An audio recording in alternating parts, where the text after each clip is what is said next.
Okay, Jaideep, Navi, thank you very much for being here with us today. It's been a very inspiring discussion that we had, a very inspiring talk. Frugal innovation, Jugaad innovation, what is it and why does it matter? Well, just to tell this story from a kind of historical perspective or biographical perspective, both of us grew up in India and then studied in the West and worked in the West. And we both happened to have studied innovation, mostly as it was done in the West in large corporations, because that's the understanding of where innovation happens. And then, in 2007 or so, we got to meet each other and we worked together in Cambridge. And then we started coming to India and other emerging markets to understand what was going on, particularly in the innovation space. And that's when we encountered this notion of frugal innovation, the ability to do more with less, the ability to take cost out of the innovation process. And we encountered this at different levels in the Indian economy. Grassroots, entrepreneurs, Indian companies, multinationals. And very often when we ask people how they would define this frugal, flexible, inclusive innovation, how they would describe it, they would use the Hindi word Jugaad. So when we decided to write a book about it, we decided to call the book Jugaad Innovation, to capture this kind of spirit of frugal, flexible, inclusive innovation that you see not only in India but in many other emerging markets. And since the book came out in 2012, we've been particularly impressed by the interest in frugal innovation in the West, for the West. And of course there they use the word frugal innovation, and by which they mean doing more or better with less. So frugal innovation is essentially, we think, a disruptive new business strategy that enables companies to create more economic and social value while trying to minimize use of resources. And the resources could be money, of course, but also natural resources, and then more importantly, time, which is a scarce resource. So it's trying to do simultaneously two things which people felt were impossible before, which is to keep creating more value for more stakeholders, but at the same time trying to reduce resources that are getting scarce. So what are the key enablers? If you basically go to, say, a Daimler or a corporation like this and you tell them, okay, listen, you've done innovation in the past, we don't think it's quite adequate, why don't you move into frugal innovation? What would they have to do? What is sort of the overall picture? What is the biggest obstacle to implementation? The first principle of frugal innovation we begin the book with is actually, we call it engage and iterate. Which for engineering companies may sound a bit new, which is essentially to say innovation doesn't start with the R&D function, but actually begins, and you said in the event as well, which is it begins with the customer. So the first thing to do is actually begin understanding what the customer needs actually are. And here we think there are all kind of new ways to kind of study customers in the natural environment, for example, using ethnographic studies to really zero in what are the fundamental needs they have. And that is frugal because instead of guessing what the customer wants and practice what we call just-in-case design, which is where just in case customer needs something, I'm going to put all the features in a product that makes it a monster product, which is very expensive, time-consuming to build, and environmentally unfriendly. You move to an environment where you practice what we call just-in-time design. So you start with the basic customer needs, which may result in a product that addresses 80% of the needs first, and then incrementally you improve the product as you learn more and more about customer needs.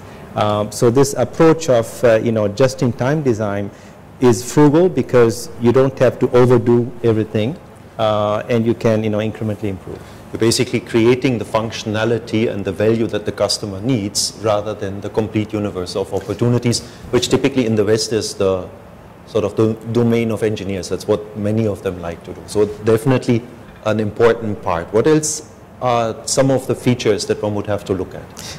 The other feature, and I'm going to have Jaideep chime in as well. So the first feature is to kind of change the posture, the focus from R&D driven innovation to customer focused innovation. The second one is bringing the agility in the company because once you move to customer facing approach, you need to be very responsive. Because customer needs change all the time. So we think that whether you're a manufacturing company or service company, bringing more agility into your assets, whether it's manufacturing assets, and we give a lot of examples in the book, or your people assets become very important. So increasing the speed and agility in the corporate culture is the second thing. And the reason we have to focus on is because time is the scarcest resource. So when you minimize time, you increase value as well. Which actually increasingly is a reason why people look at India for engineering, not because it's cheaper, but simply because your turnaround time is faster. You can work, for example, in a two-shift model with engineers, which is a no-no in, say, Germany. Right? So I agree fully, it's a very important component. Jaideep, what about the supply chain? How do you look at that?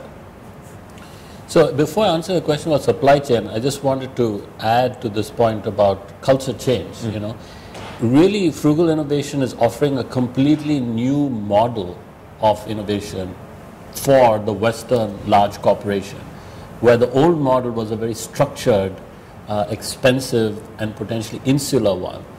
The Frugal model is a much, it is a much more agile and flexible one. It's more networked, and it's more connected, shall we say. So that requires a shift in the whole culture of the organization, which is not an easy thing to do. It requires the outset a commitment to that from the top management, and then of course it's not, can't just be top down, it's how you empower people at different levels of the organization to come on board. Now, as far as the supply chain is concerned, I think it has, Frugal Innovation has some important things to say about, again, how you use and think about your supply chain. And again, this point about flexibility and being networked becomes important. But also equally the point about being connected and closer to your consumer becomes important. So on the network bit, you know, it opens up the possibilities for you to now do sharing of some of your assets. And we know about the sharing economy with consumers, but there's a sharing economy possible between companies, B2B sharing, where they could, for instance, share their trucks to distribute stuff, or they can share expertise and so forth. Now, in terms of getting closer to the consumer, you know, in the sort of 20th century model, again, you had very long supply chains potentially because of the whole manufacturing system as well. The idea was you would have a few very big plants in remote places, let's say China, from the market. And then you would have to ship all these products all the way to your market, which may be Western Europe or North America. This is increasingly costly and also environmentally damaging. But you have new manufacturing processes, you have new opportunities to start manufacturing smaller amounts closer to the customer and closer to the point of consumption as well, when you have a better sense of the specific needs of the customer. So I think some of these new tools and technologies are helping companies rethink their supply chain and have frugal supply chains. No, I agree. I mean, it's basically what we're seeing is decentralized manufacturing, which would mean we have to have a full integration of order systems with allocation of production according to where people actually ask for products. And it's also interesting to see what this would then imply, for example, for China. If you look at manufacturing labor as a percentage of total labor, in all countries, including India, it's gone down over the last 30 years, whereas in China, it's gone up quite dramatically. So that will have some global repercussions as well. One point that I wanted to probe is if I look at, for example, the GE Mac, right? One of the key innovations was actually in the supply chain in the sense that the printer was just a bus ticket printer rather than the normal expensive printers. How do you ensure that both cross-company learnings and learnings from the supply chain are integrated more effectively with the R&D efforts of a large company? This is a very important question because GE's CEO, Terry Bressenham, did an op-ed in The Economist where she talked about how they not only learned from indeed, you know, the printing device, of course, they got, but also how they even partnered with the bicycle manufacturer who gave them a very interesting kind of jugad insight, you know, in a particular component. The reason I bring it up is because that shows how it's important for large companies to have an open mindset and realize that the best ideas, first of all, may not come from existing suppliers. It will also come from universities. It may come from startups or the bicycle manufacturer in the case of GE. So being humble and open-minded is important. And the way to do that, I think, is to reshape the relationship between the large company and the suppliers. Today, the relationship is very much on cost base. Like it's transactional. I'm gonna beat you, as much as possible to reduce the cost. And what we are seeing, some companies, GE is one of them, but some car companies like Renault are doing. Renault is a great example. They are building, as you know, this world-class car now in India. And I met Gerard de Tourbe, who is leading this project in Chennai, and he spends actually 60% of his time with suppliers. And he says it's because we cannot do a frugal innovation unless the whole ecosystem is collaborating with us. And what he explains is that it's a two-way street, because suppliers in India may have amazing ideas, but they may not know how to scale them up or bring them to the level of quality that Renault requires. So Renault brings this scale dimension and think more in terms of quality. And at the same time, the suppliers keep bringing these ingenious ideas. So it's a really, a win-win situation. It's a give and take, basically. Exactly. And also, Renault provides the processes to ensure that the product at the end is de facto the big markets, global. the big markets, yeah, exactly, markets, that's right, market exactly. scale, Yeah, and yeah. the promise of quality and safety. Absolutely, at the end of the absolutely. day. I think what we've discussed also in the panel before, we had this discussion about large companies and their R&D efforts. Then you have the small and medium size enterprises that are typically much faster, much cheaper as far as innovation is concerned, also in line with what you're suggesting, closer to the market. And then we have this whole, I would call it, movement of makers that are potentially revolutionizing the way we innovate. How do we think about these? How do we integrate them into a functional organization like, a Renault, Nissan?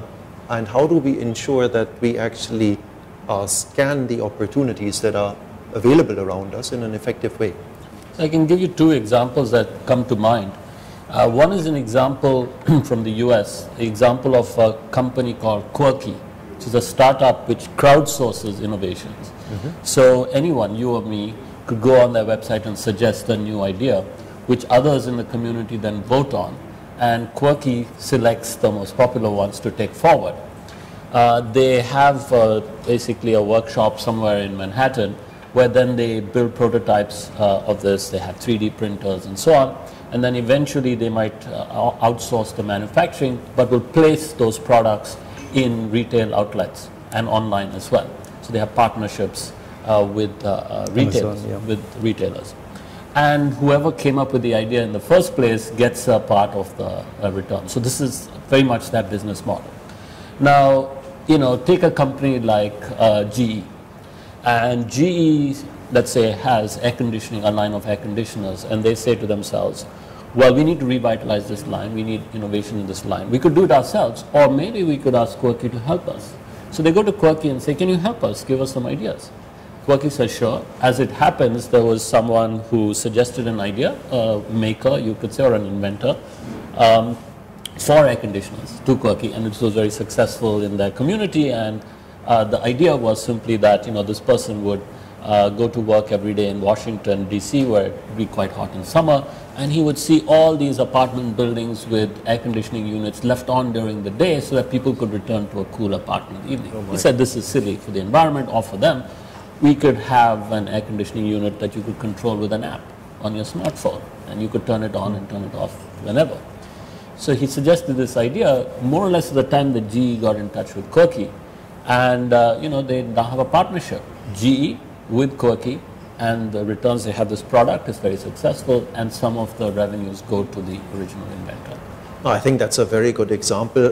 One key component is also, I would think, the ecosystem that's created. One is an ecosystem on the venture capital fund, on the private equity front, and the second is also an ecosystem on the industrial commons front, meaning I have to have access to a 3D printer to be able to do a prototype and see whether it makes sense or not. Does this mean that only the rich emerging countries like China or the Western countries have a shot at this? What is the implication of this for India? What does it mean for India that suddenly everybody is looking at frugal innovation in a much more aggressive way? I think the myth is that actually, only, as you said, the more advanced economies, can have access to these, things like Fab Labs or these technologies. Is not true. As a matter of fact, Fab Labs are coming up everywhere in India now. I myself learned, today that, IIT Mumbai has one, Pune has one, and Delhi has one. So I think that Fab Lab or things like Fab Labs are going to pop up everywhere in India. And then the next thing you can see is, and I brought this interesting innovation actually. This is from my neighbor who actually invented these wireless sensors that can be used in the farming sector to actually collect detailed information about the soil conditions and help reduce, use of water and energy. So this kind of thing, my friend in Silicon Valley, my neighbor actually, he designed that in his garage. And so we call them, hardware startups. So what could happen in India, I think, is we have the software capabilities that we are known for. But what I would like to see is, and that's why the maker movement could be very profound, is the Make in India story that I would like to see is a more decentralized story. So essentially you will have, big names, making stuff in large kind of scale. But for every such big company in India, I would like to see 100 startups, hardware startups that emerge, that actually leverage these, affordable platforms like Fab Labs or technologies like, these low-cost, electronic chips to actually start creating companies that could have impact, in sectors like farming. Which actually would be sort of in line with the decentralized nature of India vis-a-vis a highly centralized nature in China. In China, yeah. Right, so it makes perfect sense. One of the things that we talked about is also sustainability as an important part of frugal engineering, frugal innovation. How do you look at that? What's the importance going forward? Is it just optimizing cost? Is it the fact that if I don't use as much water, as much energy, my product is cheaper, I can sell more of it? What is the relevance here? Again, maybe I'll give you an example of how sustainability and frugality and decentralization work. And, I think there are some applications for India which are very relevant at the moment. This example comes from Barcelona, where the city has promoted Fab Labs in a number of different locations in the city. And these are in communities, and sometimes it may be students, but sometimes it may be ordinary citizens with their kids doing stuff. So one of the Fab Labs in Barcelona, they decided to look at this issue of pollution in the city. So what they did, they conceived of this, designed it, manufactured it, and are now selling it from the Fab Lab. What is it? It's a device a bit like this G-Thrive, but for pollution in the atmosphere. So it has, again, using these small microprocessors, like the Arduino and so forth, these cheap computers. They basically, this device that they've created has two components. One part has sensors like this does, which sits outside your window and picks up levels of nitrogen, carbon dioxide, carbon monoxide, but also noise and sunlight. And the other part fits into your computer. So the part that's the sensor sends the data through very low energy, low frequency radio signals to the other part that fits into your computer and sends the data through the internet to a central server where data from other citizens like you who have this device also send that data, and they may be from other parts of the city. And of course that data can then be processed and then you get feedback. So for instance, that, oh, it was very noisy, much noisier than other parts of Barcelona outside my house at Friday or 7 o'clock. Or that there was a particularly high level of carbon monoxide in the air. And you can then lobby your local government to make a difference and change things. You can ask them to have data and so forth. Now, this is very different from what currently happens in a city, including in Indian cities, where the city government will contract with some big company to get some expensive piece of equipment, and they'll have one or two of these in some parts of the city which they will strategically choose. It might be near a park or something, and then they'll declare this a wonderfully clean city. And it's much smarter to have this decentralized approach, and it's in a sense cheaper as well. So you get a better quality of outcome with a much lower cost. Now think about Delhi. Delhi is now considered the most polluted city on the planet. And the government is trying things, and they've got these sensors in about 6 or 7 places, and they've gone with the old model. But imagine that you had, I don't know, a bunch of engineering students at Delhi College of Engineering, IIT Delhi, any number of these places, actually developing these in a fab lab and selling them online, and people could just buy them and have them delivered. You would simultaneously have a better quality of data, but you'd also have citizens involved in the decision making. And I think this is where frugal innovation, all these things we're talking about, Internet of Things, can deal with sustainability, but also in a decentralized, more democratic framework. Correctly. I think we're talking about democratization of innovation production.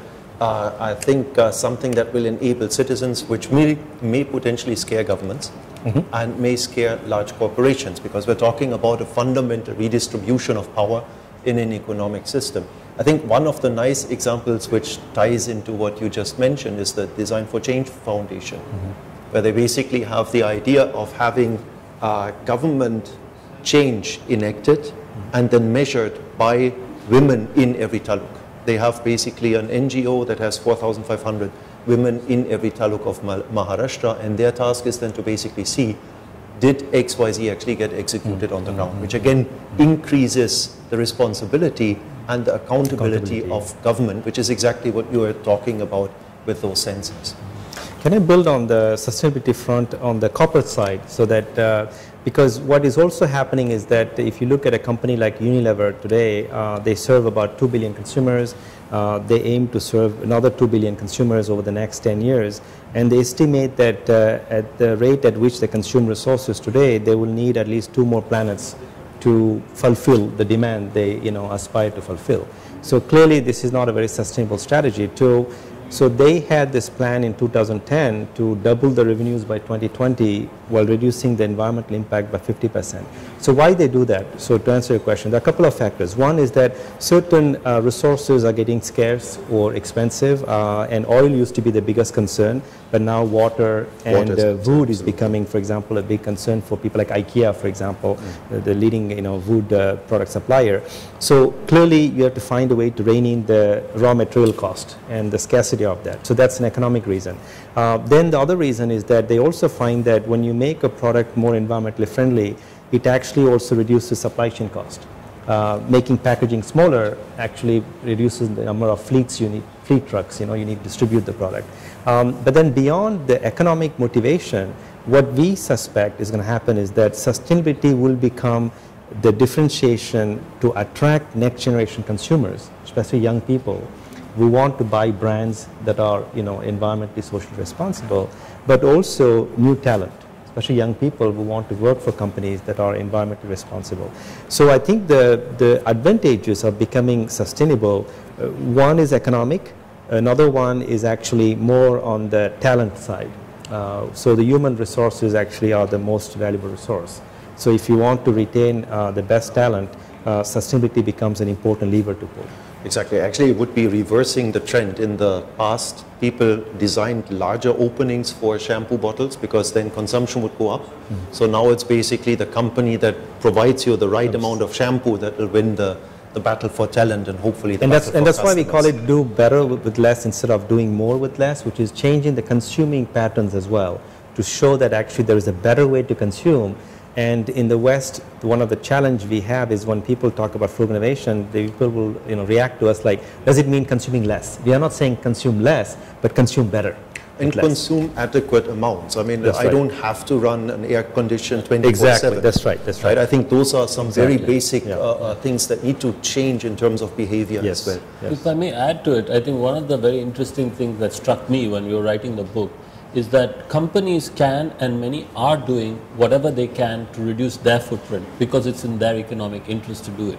The challenge comes when they have to convince their consumers to reduce their footprint. And that's a non-trivial task because consumers are used to a certain way of behaving, and to get them to change is difficult. So for instance, can you get them to use less deodorant or less shampoo or take a shorter shower because that leaves a huge imprint.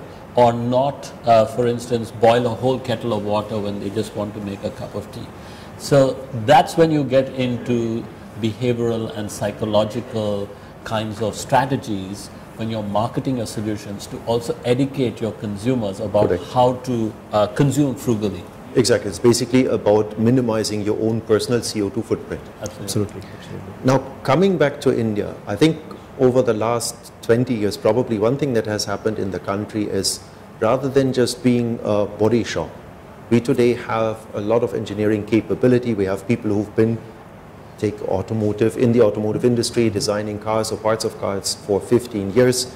Talent is there, yet if we compare India, for example, with China, innovation, number of patents seems to be very, very low indeed, and we seem to currently be focusing on Make in India rather than Make and Innovate in India. What is your take on that? What needs to happen in the country to really drive this agenda also in India, or drive it again? Yeah. Well, I think lots needs to happen. But I think it's first worth re-examining this issue of does India innovate or not? And it's a bit of a paradox, because on the one hand, as you said, if you look at the R&D figures, it appears not to innovate. It doesn't spend much on R&D. But on the other hand, if you just look at the audiovisual evidence in front of you when you're in India and then you talk to people, you see a certain kind of innovation happening. It's often business model innovation, it's responding to customer needs, finding a better way to price or package or distribute and so on. So there is that kind of innovation which often adds value, so we shouldn't discount it. But I take your point that, for instance, India needs to have a much larger part of its economy involved in manufacturing.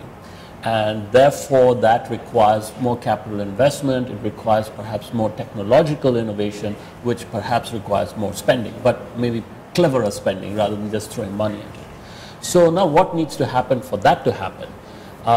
Well, I suppose a lot of things. We could start with policy, making it easier to hire and fire. The labor market needs to become a little more flexible, because India has a very long tail of small companies because of labor laws, and so they're not able to scale. And this is something that you have in China, but you also have in countries like Bangladesh, in textiles, for instance. Bangladesh has a more thriving textile industry than India, which is shocking or surprising depending on how you see it. So, policy needs to change. But I think also here, this is where the frugal revolution we're seeing in the West offers huge opportunities for India to be able to not just have the large companies that are job, makers, that big companies, but also have the smaller entrepreneurs who can be job makers themselves, because they're not going to be, the large companies simply will not be able to employ the large numbers of people who are joining the workforce. And I think this kind of frugal, decentralized manufacturing that's becoming possible through things like 3D printing, the web, and so forth, offers a huge opportunity for India, which has this entrepreneurial mindset, this family kind of business, which has this understanding of customer needs, has the software skills, but also technical hardware skills. So I think that's something I'm looking forward to. I think Navi also mentioned. Yeah. So I think one of the best practices that we see in the other countries, in France, for example, the government has set up an institution which is supposed to fund projects from mid-sized companies. So the idea is that large companies have their own sources for funding, but mid-sized companies in France struggling because, unlike Germany, as you know, they cannot scale up as quickly as they want. So the idea is actually to focus on the back end of innovation, because the front end, which is coming up with ideas and bootstrapping a company, that most entrepreneurs are good at. But then the back end, which is how do you go from being a small entrepreneur to a large company, there I think we need to have a lot of government support. So I think on one hand I believe that it's important to provide seed funding and that kind of aspect of bootstrapping ventures. But I think beyond that, my worry is that you can then have thousands of small entrepreneurs everywhere in India, but then many of them will struggle to scale up. Correct. So I think scaling up is something that can be supported and funded either to the government or a new model I predict, and I see that happening in the West now, is where large companies through open innovation realize that they can give access to these entrepreneurs to their big markets, and it's a win-win, because if you look at the hotel industry, a group like Accor, which is one of the case studies in our book, they are struggling against Airbnb, which is an apartment sharing service. So if they want to kind of compete with the digital rival, they need to become faster, better, cheaper. So they are partnering with mid-sized companies who bring them the kind of capabilities they need to, become competitive. In the process, it's a win-win for the mid-sized companies and for the group ACO. Exactly, and I think one point that you mentioned about the difference between France, actually applies to the UK as well and Germany, is Germany still has relatively strong savings and loan banks. So they are perfectly happy to give out a €1 million kind of loan, which is enough to get a lot of businesses into a relevant scale, which in some countries where you only have the big banks is just not accessible anymore. India has the same problem of a missing middle, so you have the banks that will serve the bigger companies, the safer bets. You have microfinance that will serve very small enterprises or households. But you don't have the funding opportunities for the small and medium-sized enterprises to scale. And that's a challenge that maybe venture capital can fill, maybe crowdfunding can fill. And I agree with you. I mean, we really have to define what is a small and medium enterprise. Is it just 5 people in a room? Or is it really an organization that can grow to at least 200, 300, 400, 500 people? And those are the ones that I think would then be able to drive a bigger impact in terms of employment generation and innovation. In India, it has to be that kind of, 5 is still only micro. You need to have companies that can grow to at least a few hundred, to achieve scale and to also to employ those hundreds of millions, tens of millions at least, who are joining the workforce over the next few years. Absolutely. Navi, you brought up one more important point. We said, okay, maker society, and then there is the sharing society. What is the impact globally that you see? What is the relevance for India? I mean, in India, car sharing, is it really as attractive as it is in the West? Or Airbnb, is it just as good as in the West? What is your view? Yeah, I think India, I personally think that as an opportunity to essentially go from a consumption model which is built on individual ownership. That is, I buy this product and I look at my neighbor, oh, I need to get a better product, right? This is how we, saw the rise of consumerism in the Western world. And the sharing economy essentially says, what matters is access to a product on demand as a service. Hence the concept of on-demand economy, as we call it, as opposed to, just in case I need it, I'm going to buy a car. And you never really use it. 90% of the time the car sits idle. So the sharing economy essentially does something amazing, is that it fluidifies, as we call it, it brings more liquidity to these assets which otherwise are underutilized. So I think in a scarcity driven environment like India, rather than investing more in new assets and owning them exclusively as individuals, if we can pool them collectively, we can actually really optimize the use. So I think that sharing economy, I suspect, can have a big impact in India, and especially young people who actually are much more tuned to this notion of sharing, in our opinion, than my generation like X. But where we get really excited is not only how Indian consumers can share cars or apartments, but what if Indian companies can start sharing their assets? This is called B2B sharing. This is completely new for Western companies. We always had this competitive mindset, it's us versus you kind of thing. But now we see some new models like in Scandinavia, where companies can begin to integrate the supply chain so that they can take your company's waste and make it the input for another company, or maybe share the trucks or share factories, for example. And this is again a new way for Indian companies to leapfrog the West and say, since we don't have well-established value chains yet, why don't we build a cooperative, integrated value chain with other companies?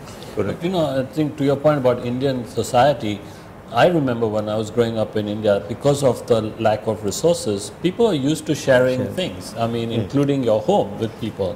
And if you had a car, then you would often go together to places. If you had a television, lots of people come to your house to watch the Sunday film. And I think that time is still fresh, relatively fresh in the lives of many people. And even though India has become more of a consumerist society where it's a status symbol to have your own car and so on, I think the inherent frugality and the pressure on resources means that Indians are culturally comfortable with sharing stuff, including a journey, for instance. We're used to that. So I think, these models of Airbnb and blah blah car and all these kinds of things could easily culturally work, as opposed to, say, in the UK, where people might feel awkward about sitting next to someone they don't know, even though they do that in public transport, but in a car, so it made unless they're younger generation, it may take a bit of a shift. But I think India culturally would be open to that kind of thing. It's also the college experience. It's basically nothing but the living of sharing. Sharing homes, absolutely. Yeah. Let me play a devil's advocate. Right? We are basically seeing a sharing economy. Now, car to go, basically, there's some calculations that say if you share cars, you need one car for 9 others that normally would be sold. Then we have an effort both by the US and by Europe to look at bringing back manufacturing into their own domain via automation. Right? We see that basically the labor cost of China is about $18 an hour now for manufacturing labor. Quite expensive. Let me see if I can't use very cheap robots, cyber-physical systems that can work with humans, and then see if I can't produce competitively in the West. Now, if you take these two trends together, what does this mean for employment? Right? Who's going to, what does this mean for societies going forward? So for India, it's a big challenge because India needs to shift very large numbers of people out of low productivity agriculture into higher productivity manufacturing before they can go into services. That's the path that every country, including China, has followed in developing. So India needs to do the same thing. But unlike with China, India then won't have this very large external market so it can't really use export-led growth in the way that China, Korea, Japan and others used because of some of the reasons you're saying. And also the amount of demand is not what it was and the growth of that demand will have been satisfied by other countries. So this is a big challenge for India, and how to do that remains to be seen, but it has to be done. India will have to find a way to do that. It will have to find a way to employ large numbers of people in a manufacturing or high productivity context and do that in an environmentally friendly way as well that generates employment and finds a market. I think on the market bit, there is a large internal market, so that is a big possibility. The environmental sustainability one, unless they use new approaches and new sources of energy, that's going to be tough. But there are ways ahead, but that's what India will have to rise to. The only thing I would add to India is that the cost of labor is still, relatively speaking, more competitive than China. So I think in the short term, if you look at the ratio, from an innovation standpoint, should you invest in capital versus labor, I think it's going to tilt towards labor for, at least for, in the medium term. Labor availability and skilled labor availability. Exactly right. As long as that's why it becomes important, skilling and educating the right, labor force is important. But on the West, I would conclude kind of saying that we have to be careful because on one hand, yes, you will automate a lot, but what we see is that actually human ingenuity is going to become even more important as you automate.